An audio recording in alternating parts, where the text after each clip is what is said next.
কিছু পাইনি, আমরা কোনো কিছু পাই নাই।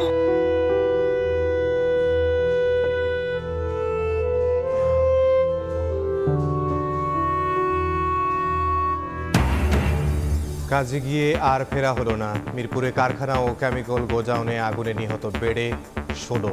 ছাদে তালা থাকায় বের হতে পারেননি কর্মীরা, বিষাক্ত গ্যাসে মৃত্যু। বিস্ফোরণে আমাদের জানলা গ্লাসগুলো সব ভাঙে মনে করেন যে পুরা ভিতরে ঢুকে গেল আমার বিল্ডিং এ। সকাল 10:30 বাজে আগুন লাগছে, এরপর থেকে আর নিখোঁজ পাইলাম না। তিনজন লোক থেকে একজনেরও কোনো খোঁজ খবর নেই। 11:30 বাজে ফোন দিছি, আগুন করে চিল্লাইছে। বিষাক্ত গ্যাস যেটা খুবই টক্সিক, যেটা খুবই ফ্ল্যাশ ওভার হয়ে ওই বিল্ডিং এ আসে। 9 ঘন্টায়ও নেভেনি রাসায়নিক গুদামের আগুন। বিস্ফোরণের শঙ্কায় সতর্ক আইন শৃঙ্খলা রক্ষা বাহিনী।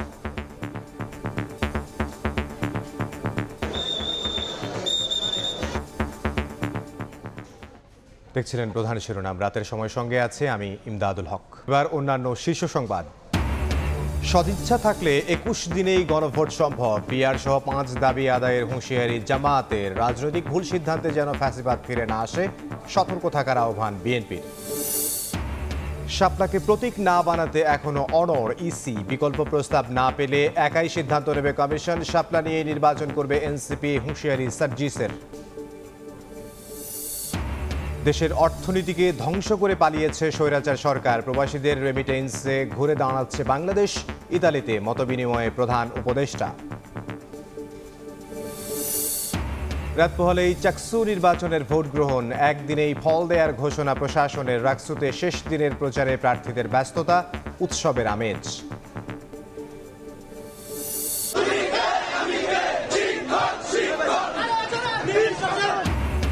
এমপিও শিক্ষকদের লং মার্চে পুলিশের বাধা। শিক্ষা ভবন থেকে আবারও শহীদ মিনারে অবস্থান। 20% বাড়ি ভাড়া ভাতা সহ 3 দাবিতে আন্দোলন চালিয়ে যাওয়ার ঘোষণা।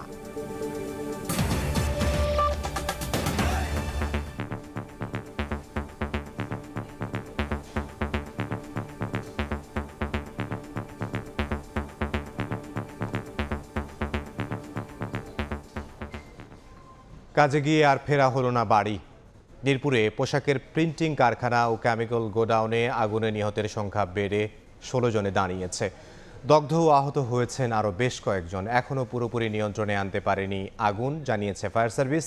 বিস্ফোরণের শঙ্কায় সতর্ক অবস্থানে আইন শৃঙ্খলা বাহিনী। ঘটনাস্থলে উদ্বিগ্ন স্বজনদের কান্নায় হৃদয় বিদারক পরিবেশ। উৎসুক জনতার ভিড় নিয়ন্ত্রণে হিমশিম অবস্থা তাদের। কিছু পাইনি, আমরা কোনো কিছু পাই নাই।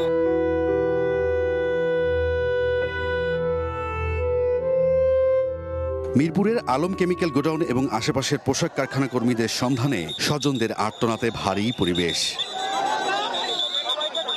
আগুন লাগার 6 ঘন্টা পেরিয়ে গেলেও প্রিয়জনদের সন্ধান মেলেনি। নিখোঁজদের খুঁজতে আশপাশের হাসপাতাল, এমনকি ঢাকা মেডিকেল ঘুরেও মেলেনি কোনো হদিস। সন্তান, ভাই কিংবা স্বামীকে না পেয়ে কান্নায় ভেঙে পড়েন স্বজনরা। প্রথম 8-10টা ড্রাম, এত বড় বড় ড্রাম, এটা বাস্টে আমাদের 7তলা বিল্ডিং, আপনি দেখছেন এই বিল্ডিং ওভার করে ওই সামনে রাইজিংয়ের বিল্ডিংয়ে পড়ছে। আগুনের যে ইটা, ওই ড্রামটা বা ওই জায়গায় ট্রাক ছিল, ট্রাকের পর গেছে ওই ট্রাকটা, আবার ওই সিলিন্ডারগুলো ওই দিকে কী করেছে, সিলিন্ডার আগুনটা পুরো নদীর ভিতরে ঢুকে গেছে, ফলে ওই জায়গার মানুষগুলো মরছে। উপরে আমি তাকাইছি, দেখেছি ধুমা, হ্যাঁ অনেক ধুমা আসছে। আমি তাড়াতাড়ি বাসি বাসি দিতে লাগলাম। 11:30 বাজে ফোন দিছি, আগুন করে চিল্লাইছে। একটুকি আমি শুনছি, শুনে ফোন কাইটটা ফোন দিছি, তারপর আর ফোন রিসিভ করে নাই। মঙ্গলবার দুপুর 12:15টার দিকে আগুনের সূত্রপাত হয় মিরপুর রূপনগরের আলম কেমিক্যাল গোডাউনে। 15 মিনিটের মাথায় ঘটনাস্থলে পৌঁছায় ফায়ার সার্ভিস। প্রথমে 8টি ইউনিট, পরে যোগ দেয় আরও 4টি। এ নিয়ে 12টি ইউনিটের চেষ্টায় আগুন নিয়ন্ত্রণে এলেও পুরোপুরি নেভেনি।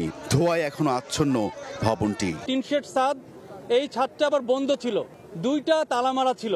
উপরের দিকে আপনার যেতে পারে নাই, এবং নিচের দিকে আপনারা জেনে থাকবেন যে পরিমাণ কেমিক্যালের যে বিস্ফোরণটা হয়েছে, সাদা যে ধোঁয়াটা অত্যন্ত টক্সিক, এটা ইনহেল করার কারণে আকস্মিকভাবেই হয়তো এতজন, আমার মনে হয়, যেটা আমাদের মনে হয় যে এটা ওনারা সেন্সলেস হয়ে মৃত্যুবরণ করেছেন।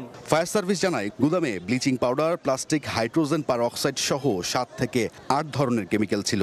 বিস্ফোরণের শঙ্কায় সতর্ক অবস্থানে আইন শৃঙ্খলা বাহিনী। গার্মেন্টস অংশের ফায়ারটা নিয়ন্ত্রণ হয়েছে, গার্মেন্টস অংশের ফায়ারটা সম্পূর্ণ নিয়ন্ত্রণ হয়েছে, কিন্তু যেই অংশটুকু আপনার কেমিক্যাল, ওই গোডাউনটার ফায়ার এখনো নিয়ন্ত্রণ হয়নি। দুর্ঘটনাস্থলে উৎসুক জনতার ভিড় সামলাতে হিমশিম অবস্থা। নিরাপদ দূরত্বে রাখতে চেষ্টা চালিয়ে যাচ্ছে সেনাবাহিনী সহ অন্যান্য আইন শৃঙ্খলা বাহিনী। রায়দুল ইসলাম শুভ, সময় সংবাদ, ঢাকা। এই মুহূর্তে মিরপুরের রূপনগরে আছেন সহকর্মী হাসান ওয়ালি, সরাসরি যাব তার কাছে। হাসান ওয়ালি, আপনার কাছে সবশেষ কি তথ্য আছে? আগুন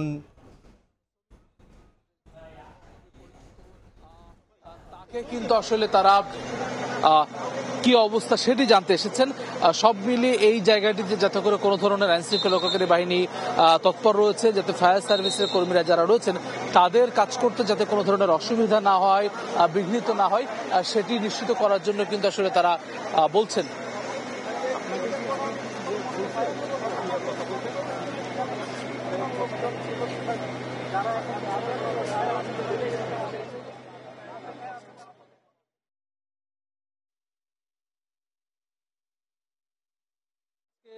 সারা রাত ধরেই মূলত এই কার্যক্রমটি চলতে পারে, যেহেতু আসলে এখন পর্যন্ত যে ভবনটিতে অগ্নি যেই নির্বাপন সেটি সম্ভব হয়নি। আমরা এখনো পর্যন্ত ধোঁয়ার কুণ্ডলী দেখছি।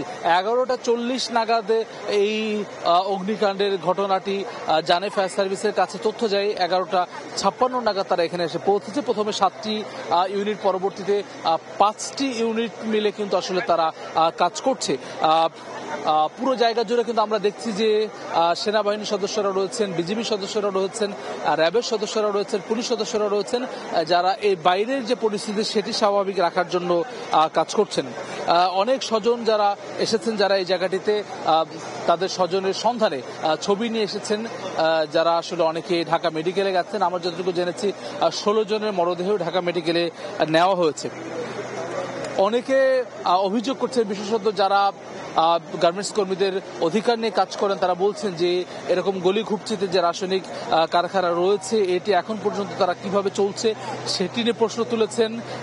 পর্যাপ্ত পরিমাণে নিরাপত্তা ব্যবস্থা ছিল কিনা সেই প্রশ্ন তুলেছেন, এবং যারা আসলে এই ভবনটিতে কতজন কর্মী ছিলেন সেটি আসলে সংখ্যা যাতে করে প্রকাশ করা হয় এমন দাবি তারা করেছেন। আইন শৃঙ্খলা রক্ষাকারী বাহিনীর সদস্যরা কিন্তু এখন পর্যন্ত যারা এসেছেন কথা বলতে, তাদেরকে নির্দিষ্ট জায়গার বাইরেই আসলে রাখা হয়েছে, যেহেতু কাজে যাতে করে কোনো ধরনের ব্যাঘাত না ঘটে সেটি নিশ্চিত করার জন্য। যারা প্রত্যক্ষদর্শী রয়েছেন তারা জানিয়েছেন যে নিচ তলায়, অর্থাৎ যে ভবনটিতে এখন মোটামুটি নিয়ন্ত্রণে এসেছে সেই পোশাক কারখানাটির নিচতলায় একটি ওয়াশ ইউনিট রয়েছে, যেখানে প্রথম আগুনের সূত্রপাত ঘটে এমনটি প্রাথমিকভাবে কিন্তু আসলে মনে করছেন যারা আশেপাশে লোক রয়েছেন, প্রত্যক্ষদর্শী রয়েছেন তারা। সেই আগুন ঠিক পাশের ভবনটি যে রাসায়নিক গুদাম রয়েছে সেখানে ছড়িয়ে পড়লে একটি বিকট শব্দে বিস্ফোরণ ঘটে। এর পরপরই 4তলা পোশাক কারখানা, এর পাশের যে বিল্ডিং, পুরো জায়গা জুড়ে আসলে সর্বত্র ছড়িয়ে পড়ে। মূলত যে রাসায়নিক কারখানার ফলে কিন্তু আসলে দীর্ঘ সময় জুড়ে আগুন নেভানোর জন্য কাজ করা লাগছে, এখন পর্যন্ত আসলে সেটি নিয়ন্ত্রণে আনতে পারেনি। 16 জন মারা যাওয়ার খবর এখন পর্যন্ত ফায়ার সার্ভিস দিয়েছে, তবে আশঙ্কা করা হচ্ছে যে এই সংখ্যা আরও বাড়তে পারে। সহকর্মী হাসান ওয়ালি আমাদের সঙ্গে মিরপুর আগুনের সবশেষ খবর জানাচ্ছিলেন মিরপুর থেকে। এবার অন্যান্য প্রসঙ্গ। সদিচ্ছা থাকলে 21 দিনেই গণভোট করা সম্ভব, এমন মন্তব্য করেছেন জামায়াতে ইসলামের নায়েবে আমির সৈয়দ আব্দুল্লাহ মোহাম্মদ তাহের। পিআর সহ 5 দাবি আদায়ে রাজপথে কঠোর আন্দোলনের হুঁশিয়ারি দিয়েছেন তিনি। কয়েকজন উপদেষ্টার বিরুদ্ধে একটি রাজনৈতিক দলকে বিশেষ সুবিধা দেওয়ার অভিযোগও করেছেন সৈয়দ আব্দুল্লাহ মোহাম্মদ তাহের। এদিকে একই দাবিতে মানববন্ধন করেছে আরও বেশ কয়েকটি ইসলামী দল।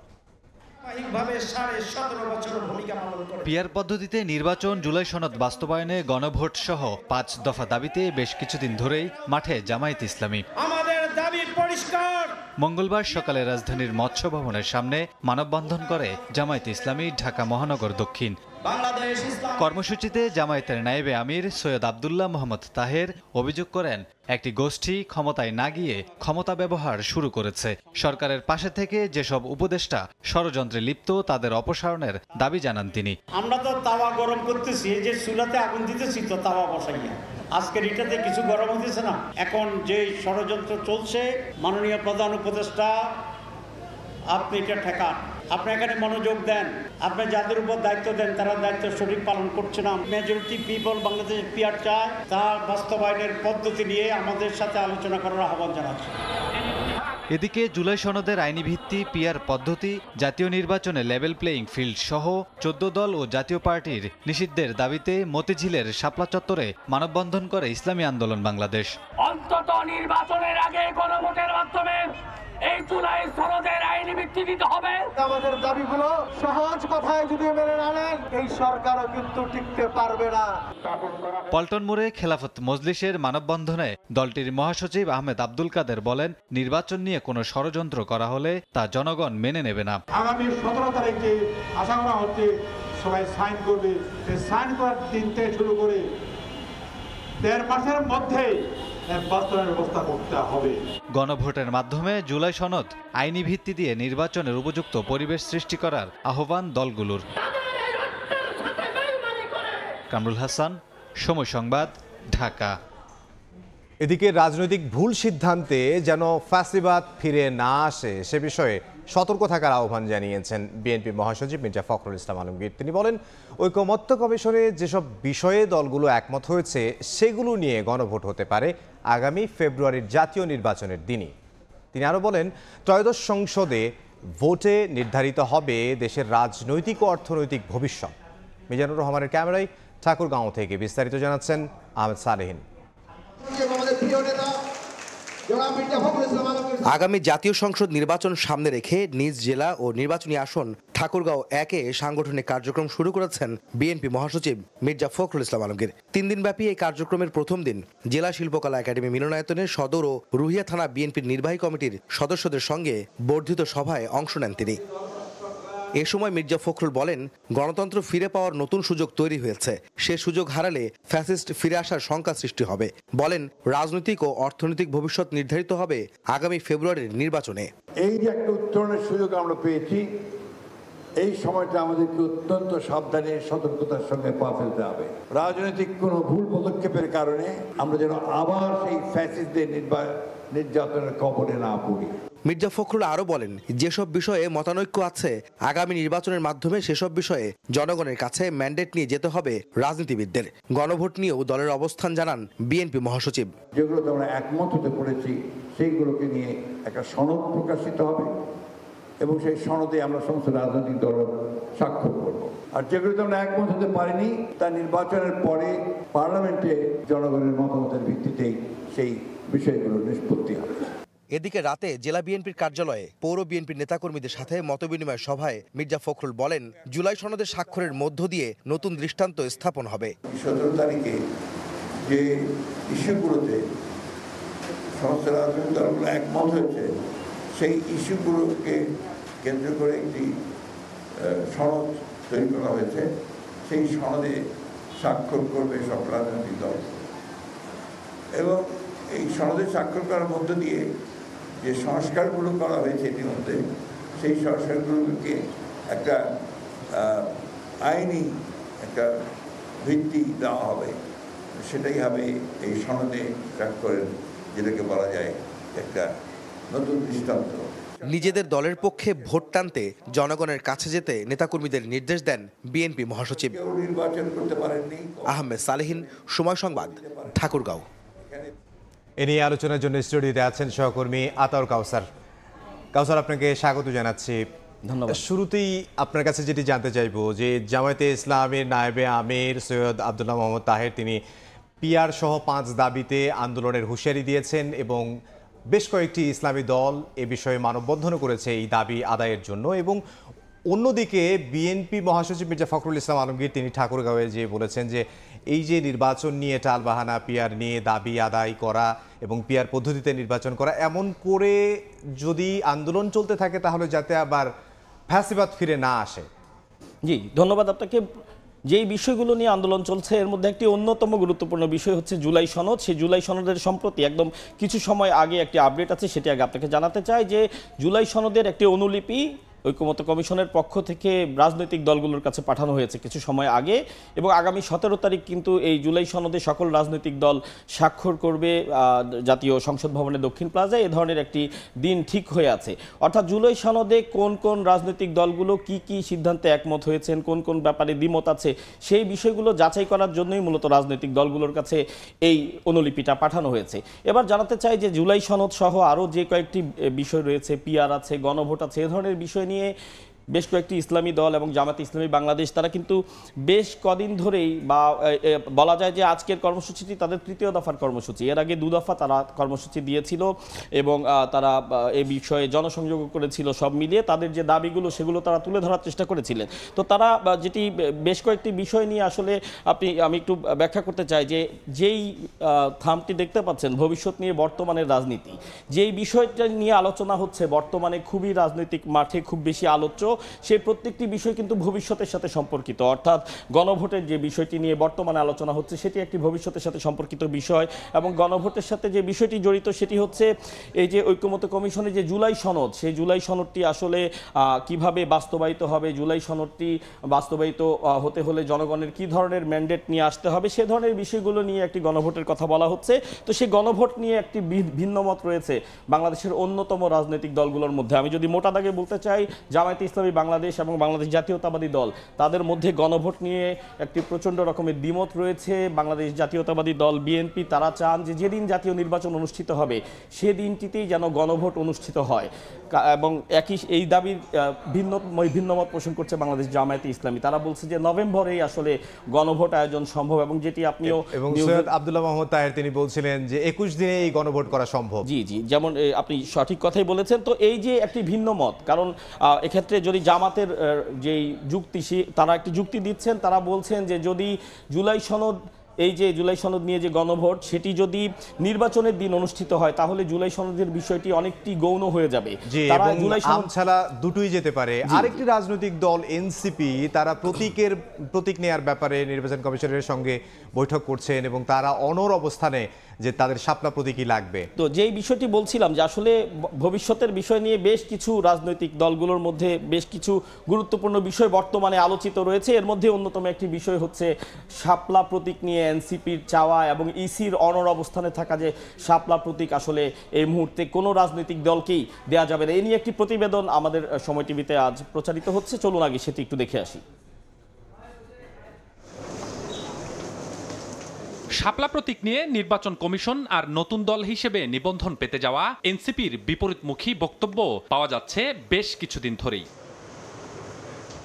তফসিলে নেই শাপলা প্রতীক, এমন যুক্তিতে বারবার এনসিপির আবেদন নাকচ করেছে ইসি। আমরা আপনাদের সাথে নিয়মিত একটা যোগাযোগ।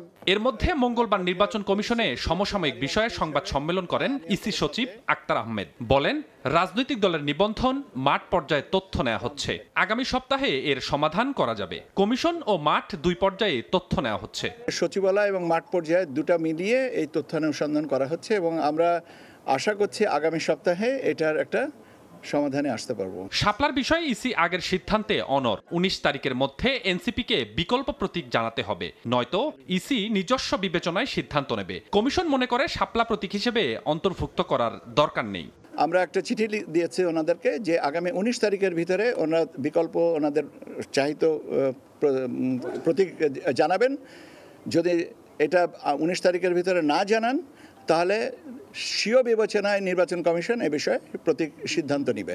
ইসি সচিব জানায়, গণভোটের বিষয়ে সরকার সিদ্ধান্ত নেবে, সে অনুযায়ী কাজ করবে কমিশন। যতক্ষণ না পর্যন্ত ইসিকে বলা হচ্ছে ততক্ষণ পর্যন্ত এই ব্যাপারে আমাদের কোনো কিছু নেই।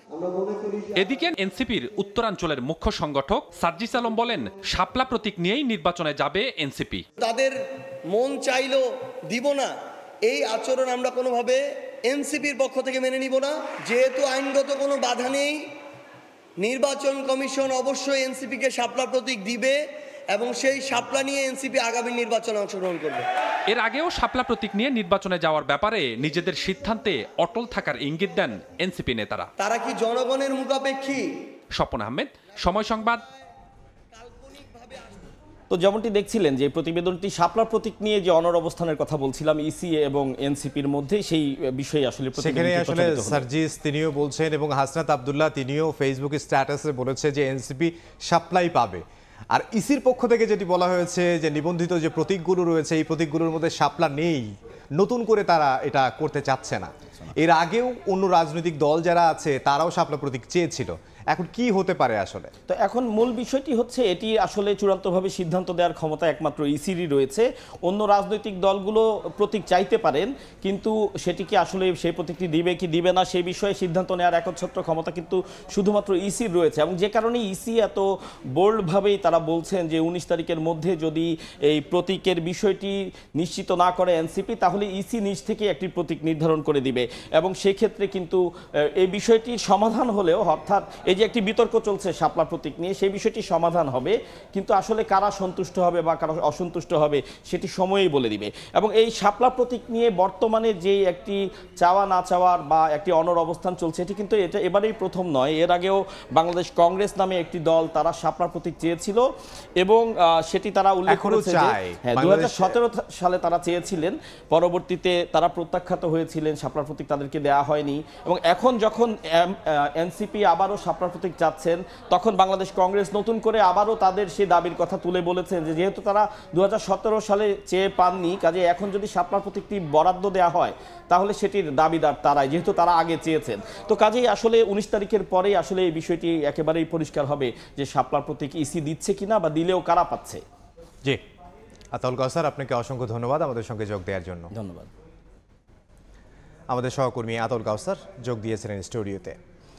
দেশের অর্থনীতিকে ধ্বংস করে স্বৈরাচার সরকার পালিয়েছে উল্লেখ করে প্রধান উপদেষ্টা বলেছেন, ভেঙে পড়া অর্থনীতি প্রবাসীদের রেমিটেন্সে একটু একটু করে ঘুরে দাঁড়াচ্ছে। ইতালি সফরের তৃতীয় দিনে প্রবাসীদের সঙ্গে মতবিনিময়ে কথা বলেন ডক্টর মোহাম্মদ ইউনূস। স্থানীয় সময় বিকেলে বাংলাদেশ দূতাবাসের আয়োজিত ওই মতবিনিময়ে অংশ নেন প্রধান উপদেষ্টার সফরসঙ্গীরাও। প্রবাসে সরকার প্রধানকে কাছে পেয়ে উচ্ছ্বাস প্রকাশ করেন বাংলাদেশিরা। ইতালিতে প্রবাসী বাঙালিরা তাদের সমস্যার কথা তুলে ধরে সমাধানের জন্য ডক্টর ইউনূসের প্রতি আহ্বান জানান। ডক্টর ইউনূসও জানান, ইতোমধ্যে ইতালি সরকারের সঙ্গে সমাধানের জন্য আলোচনা চলছে।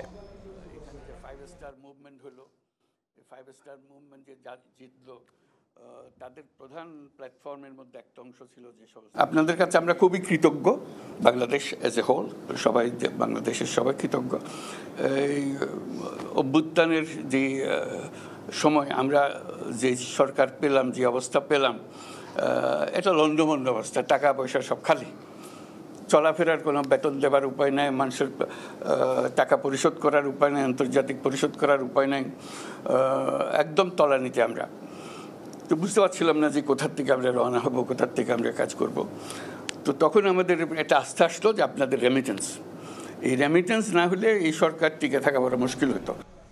36 বছর পর চাকসু নির্বাচনের ভোট গ্রহণ আগামীকাল।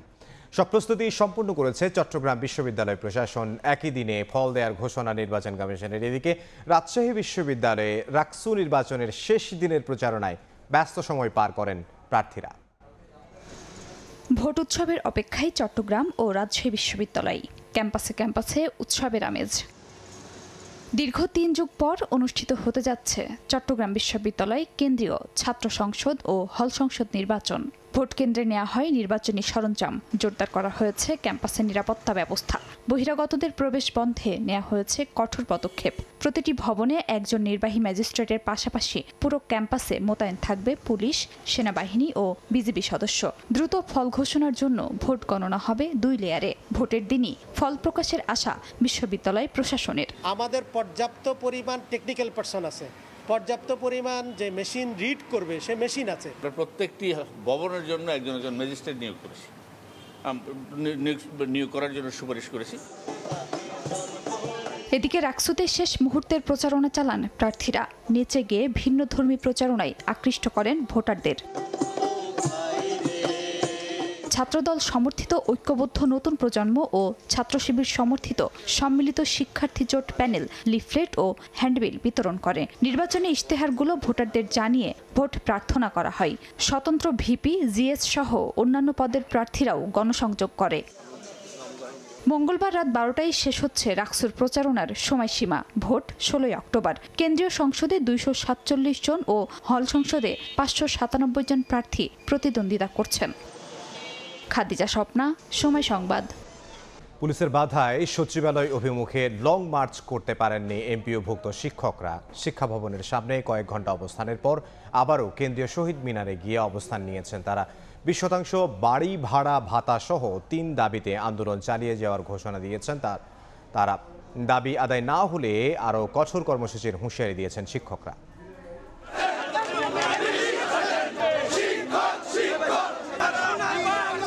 লাগাতার আন্দোলনের তৃতীয় দিনেও দাবি আদায় না হওয়ায় মঙ্গলবার বিকেলে কেন্দ্রীয় শহীদ মিনার থেকে সচিবালয় অভিমুখে লং মার্চ শুরু করেন বেসরকারি শিক্ষা প্রতিষ্ঠানে কর্মরত এমপিওভুক্ত শিক্ষকরা। সচিবালয়ে যাওয়ার আগেই হাইকোর্ট মাজার চত্বরে পুলিশের বাধার মুখে পড়ে শিক্ষকদের লং মার্চ।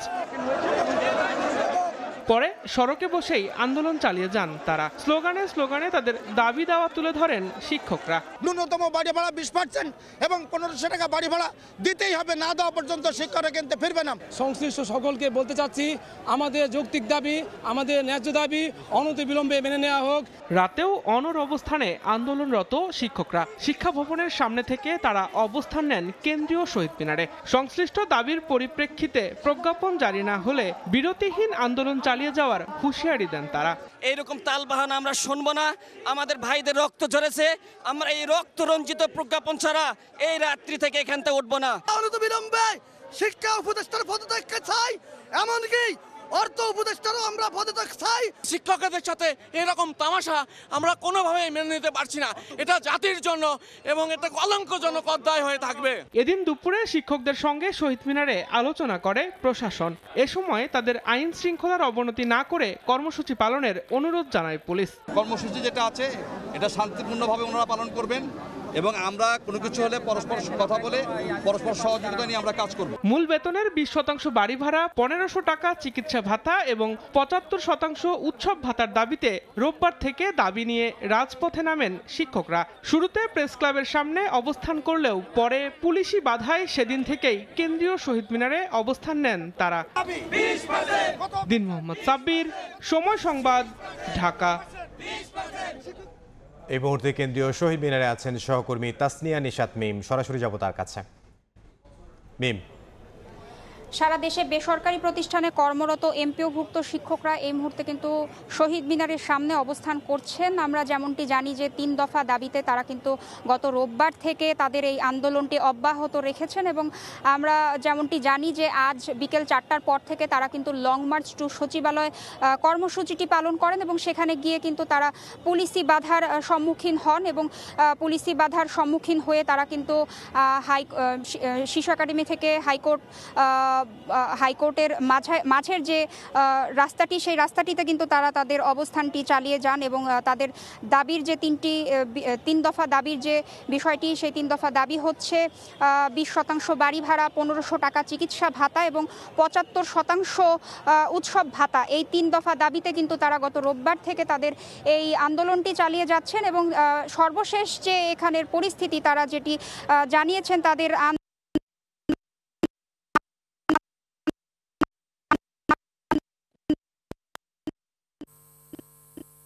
যে আজ কিন্তু তারা শহীদ মিনারের সামনেই রাত্রি যাপন করবেন। আমরা এখানে উপস্থিত হয়ে যেটি দেখেছি যে বিভিন্ন জেলা থেকে আগত বেসরকারি এমপিওভুক্ত বিভিন্ন শিক্ষকরা কিন্তু এখানে সামনেই রাত্রি যাপন করবেন। আমরা এখানে উপস্থিত হয়ে যেটি দেখেছি যে বিভিন্ন জেলা থেকে আগত বেসরকারি এমপিওভুক্ত বিভিন্ন শিক্ষকরা কিন্তু রয়েছেন এবং এখানে এই আন্দোলনটি অব্যাহত রেখেছেন এবং তারা যেটি বলছেন যে অবিলম্বে আগামীকালকের মধ্যে যদি প্রজ্ঞাপন জারি করা না হয় তাহলে কিন্তু তারা শাহবাগ ব্লকের কর্মসূচি শুরু করবেন, এমনটি কিন্তু তারা জানিয়েছেন আমাদেরকে। তো বেসরকারি এমপিওভুক্ত শিক্ষকদের আন্দোলনের সর্বশেষ কিন্তু ছিল এটি আমার কাছ থেকে শহীদ মিনারের সামনে থেকে।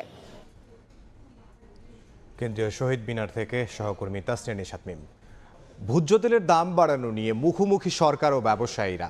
মন্ত্রণালয়ের অনুমোদন ছাড়া দাম বাড়ানোর এখতিয়ার নেই জানিয়ে বাণিজ্য উপদেষ্টা বলেছেন, বাজারের দামের হেরফের হলে কঠোর ব্যবস্থা নেওয়া হবে। তবে ব্যবসায়ীদের দাবি, বাণিজ্য মন্ত্রণালয়ের সঙ্গে আলোচনা করেই দাম বাড়িয়েছেন তারা। সোমবার সন্ধ্যায় ভোজ্য তেলের দাম বাড়িয়ে গণমাধ্যমে সংবাদ বিজ্ঞপ্তি পাঠায় Bangladesh vegetable oil refiners and vanaspati manufacturers association. এবার বোতলজাত 1 লিটার সয়াবিনের দাম 6 টাকা, খোলায় 8 টাকা আর 5 লিটার এক বোতল সয়াবিনের দাম 23 টাকা বাড়ানোর ঘোষণা দেয় সংগঠনটি। বিজ্ঞপ্তিতে জানানো হয়, আন্তর্জাতিক বাজারে ঊর্ধ্বমুখী দাম সামনে রেখে বাণিজ্য মন্ত্রণালয়ের সঙ্গে আলোচনা করেই এমন সিদ্ধান্ত নিয়েছে তারা। আন্তর্জাতিক বাজারেও বাড়ছে দাম এবং বাড়তির দিকে আসছে, দামে আসছে সেই দামের ভিত্তিতে একটা কস্ট ফর্মুলা আছে, যে কৃষির ভিত্তিতে আমরা প্রাইসিং হয়, সেই ফর্মুলাতেই আমরা প্রাইসটা রিপ্লেস করেছি। বাণিজ্য মন্ত্রণালয় তাদের নিজস্ব ক্যালকুলেশন ওনারা তথ্য উপাত্ত নিয়েই করে থাকে। আমরা তো বাণিজ্য মন্ত্রণালয়ের কনফার্মেশন ছাড়া তো আমরা করি না কখনো।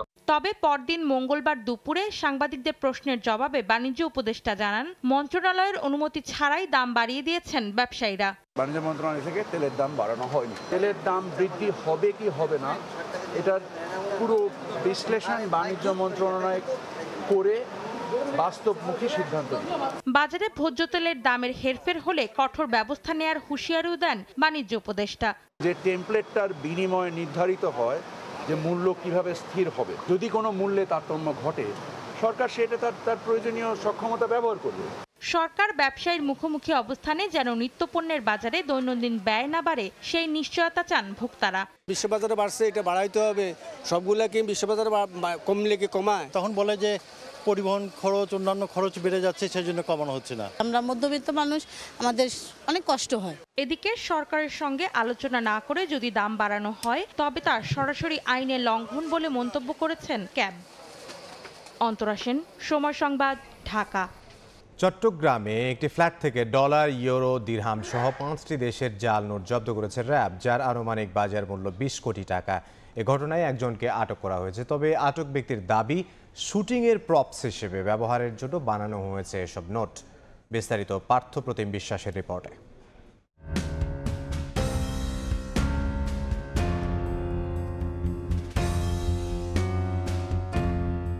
ভাজে ভাজে সাজানো ডলার, ইউরো, দিরহাম, সেই সঙ্গে রয়েছে বাংলাদেশি নতুন টাকাও, তবে সবই জাল নোট। মঙ্গলবার বিকেলে চট্টগ্রাম নগরীর নূরনগর হাউজিং সোসাইটির সুলতান টাওয়ারের 3য় তলায় অভিযান চালায় র্যাব। এ সময় সেখান থেকে বিপুল পরিমাণ দেশি বিদেশি জাল নোট জব্দ করা হয়। আটক করা হয় এক যুবককে। তবে আটককৃত যুবকের দাবি, নগরীর আন্দরকিল্লা এলাকার অঙ্কুর প্রিন্টার্স থেকে শুটিংয়ের প্রপস হিসেবে ব্যবহারের জন্য নোটগুলো প্রিন্ট করেন তিনি। প্রত্যেকটা নোট আমি দারাজে সেল করি, এটা আমার দারাজের ফোন। এখানে প্রত্যেকটা কাস্টমারকে কখন নিছে, কত বান্ডেল নিছে, টাকা কেমনে আসছে, সবকিছু এখানে আছে। আমি প্রপস হিসেবে সেল করতাম এগুলা। সিটি কর্পোরেশন বহদ্দারহাট, ওনাকে আমি বলছি যে আমি এই নোটগুলো সেল করি, ওনাকে দেখাইছি আমি এটা। জব্দকৃত জাল নোটের আনুমানিক বাজার মূল্য 20 কোটি টাকার বেশি। জাল নোটের ঘটনায় একটি সংঘবদ্ধ চক্র জড়িত বলে ধারণা করা হচ্ছে বলে জানায় র্যাব। একটা গ্রুপ সিলেটে আজকে সকালে ধরা পড়েছে এবং আরেকটা গ্রুপ এখানে ধরা পড়েছে। সে দাবি করছিল যে প্রথমে বলেছে এটা শুটিং এর জন্য, তো সে কোনো সিনেমা নাটকের নাম বলতে পারে না। আমরা আইনানুগ ব্যবস্থা অনুযায়ী তাকে চালান করব। অভিযানে জাল নোট ছাড়াও 7টি মোবাইল, 7টি ক্রেডিট কার্ড এবং একটি ল্যাপটপ জব্দ করা হয়েছে। পার্থ প্রতিম বিশ্বাস, সময় সংবাদ, চট্টগ্রাম। এ পর্যায়ে শীর্ষ সংবাদগুলো জানিয়ে দিচ্ছে আরও একবার। কিছু পাইনি, আমরা কোনো কিছু পাই নাই।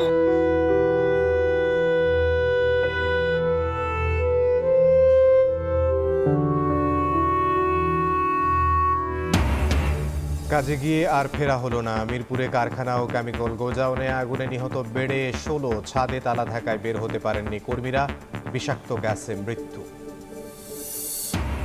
সদিচ্ছা থাকলে 21 দিনেই গণভোট সম্ভব, পিআর সহ 5 দাবি আদায়ের হুঁশিয়ারি জামায়াতের।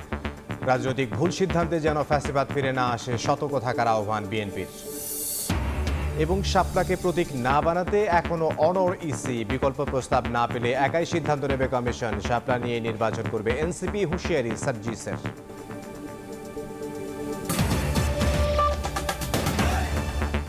এই ছিল রাতের সময়ে। এরপর দেখবেন সম্পাদকীয়, সঙ্গে থাকুন সময়ের।